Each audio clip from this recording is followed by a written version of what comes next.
Hello, Don. How are you? Good, thank you. How are you? Oh, excellent, thank you. And it's a pleasure to see you on screen again in this film Duality. Oh, thank you. Thank you very much. It was a pleasure to be part of it, that's for sure. Well, it's a role unlike anything we've seen from you. Yes, definitely. So please tell me how you prepared for something that involves two universes. That's an interesting question. I think I alluded to this earlier before we got on camera. It was kind of an emancipating experience for me because since it was on a sort of a surreal kind of level and different, a metaphysical kind of thing with different universes and all that, it opened up my imagination in a way that was kind of freeing. So I don't know, I didn't feel as constrained to be, I don't know, and maybe in the past I was wrong to be constrained by certain preconceived notions and ways. It's sort of, if you're thinking ahead too much as an actor, that's not good. It's better to be in the moment and be open to whatever happens in a more spontaneous way. And for some reason in this vehicle, I allowed myself to do that more because it wasn't quite reality the way I know it. You know what I mean? So it opened up different ways of thinking for me. That's excellent. Yeah. Well, you obviously have quite a storied career, and then you approach this project with a total freshness, and so really, you are an instrument as an actor, to an extent. Right. How much of it is you letting go so that the process carries you, and how much of it is conscious, like, I'm going to will this performance? Great question. I think it's a balancing act. I don't know if you could, I mean, I'd like to think that you could totally let go, but I don't know, maybe that one day I'll get to that point, but it's sort of, that's really jumping over the edge and without a net. And I think I did that to some degree. There were moments I felt like I did do that in this. But yes, there are certain things that are cerebral when you read a script, and you have certain thoughts or ideas on. And it's hard for me not to sometimes see it in my head because I also direct, and sometimes I could see a scene in my head play out. So for me, it's a juggling act because if you get too caught up in that, then you're playing a result. And you don't want to be playing a result. You need to be, like I said, in the moment and let things happen, as you said. But it's hard to, I think there's got to be some kind of a balance. Otherwise, you can go so far off the deep end that you'll do something that's unrecognizable and not relatable to your fellow actors. You know, I mean, you could just go crazy. So I think there needs to be a balance. Sure. Well, this is totally different in a way that the populace might perceive you. Because you're known for a very strong sense of humor. Right. Okay. Right. You still got it. I hope so. Right. But you repressed that to an extent, or you changed it, and this role is a deeper, more kind of stolid, serious performance, and you're carrying a staff for part of it. So when you're preparing, and when you're working with the director, and when you're reading the script, how do you reinterpret your being? Well, that's not as much as you would think, because the character that I played on Happy Days was very different than who I am in real life. So it's not like I had to find ways to shed that part of me and and reinvent myself. That was an invention, and like I said, very different than who I am. So it wasn't hard for me to.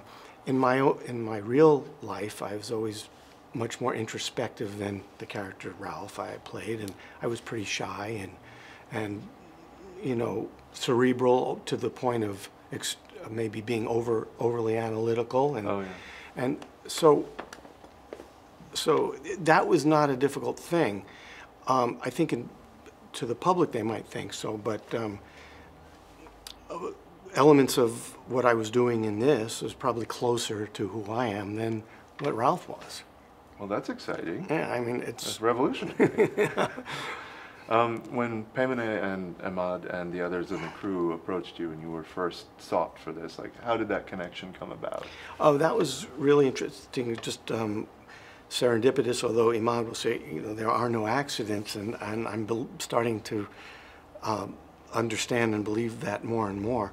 I happened to be at a restaurant that we have a mutual friend, and we were both at his restaurant, and it was at a time when they were getting close to having to cast this role, and Emad saw me there, and some, you know, light bulbs went off in his head, I guess, and asked our friend to make an introduction, and so then we got together for coffee and talked about the story, and in the original script, the character had less to do than what you see now. Mm-hmm. So there wasn't a lot to go on, but I was intrigued by the story, and especially sitting and talking with Emad and hearing his vision and his imagination really was striking to me, and how vivid he was able to see things and describe them, that it was more that I wanted to work with him. Yeah.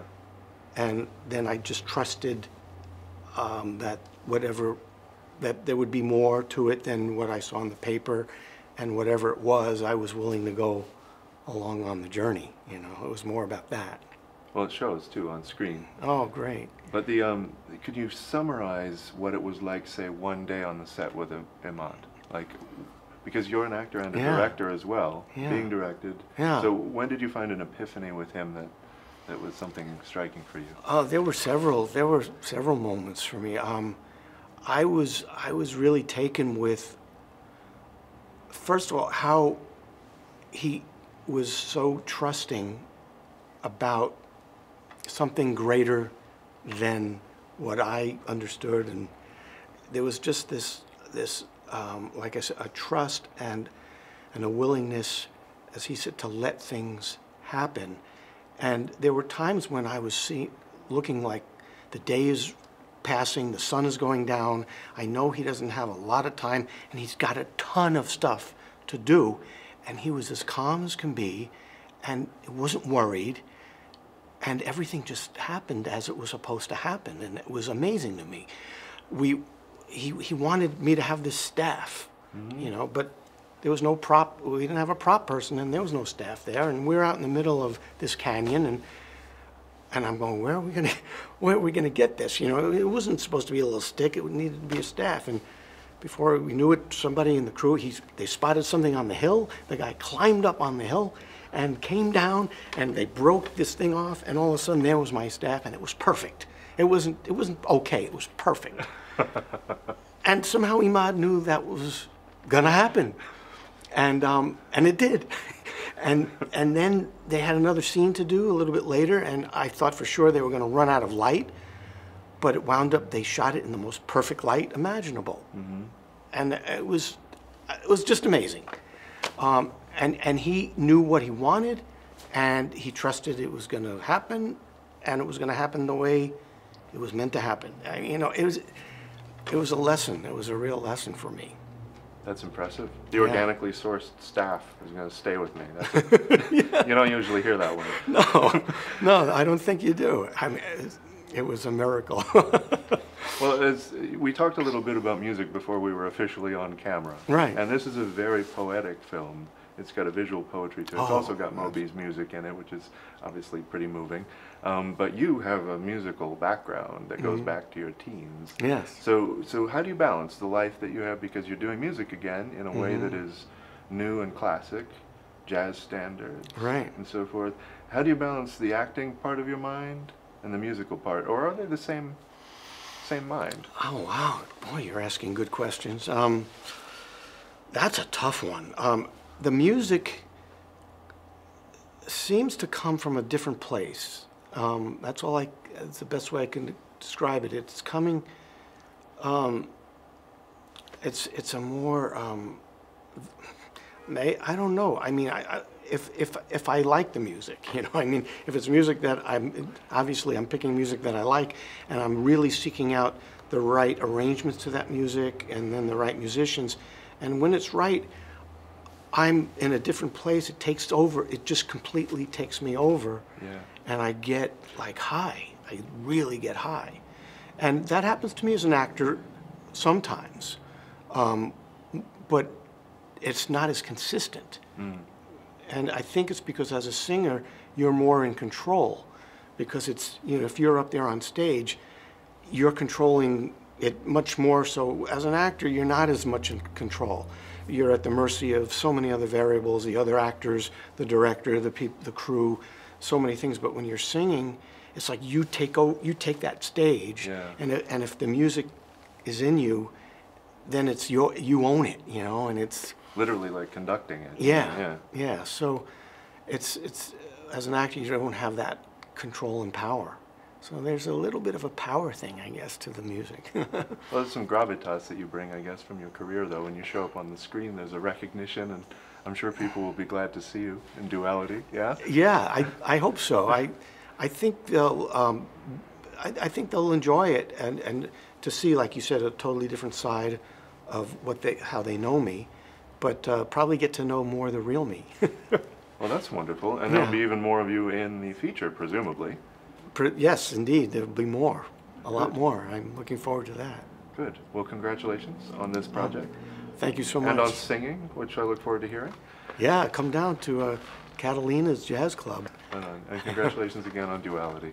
Thank you. It was such a pleasure to be part of this. It was a pleasure talking, Don. Nice talking with you as well. Likewise.